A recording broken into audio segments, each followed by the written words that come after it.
মোবাইলে দেখে দেখে কোরআন শরীফ এবং হাদিস শরীফ পড়া যাবে কিনা। মোবাইলে কোরআন শরীফ এবং হাদিস শরীফ দেখে দেখে পড়লে কোনো সমস্যা নাই, বরং সাধারণত কোরআন শরীফের নুসখা দেখে দেখে তেলাওয়াত করলে যেরকম সওয়াব হবে, মোবাইলে দেখে দেখে কোরআন শরীফ তেলাওয়াত করলেও সেরকম সওয়াব পাওয়া যাবে।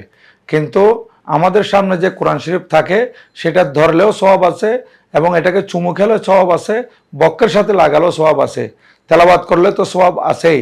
কিন্তু মোবাইলের মধ্যে যে কোরআন শরীফ আছে সেটা বক্ষে লাগালে কিংবা চুমু খেলে বা ধরলে সেটাতে সওয়াব পাওয়া যাবে না, কিন্তু তেলাওয়াতের মধ্যে সওয়াবের মধ্যে কোনো কমতে হবে না, তেলাওয়াত করলে যথাযথ সওয়াব পাওয়া যাবে।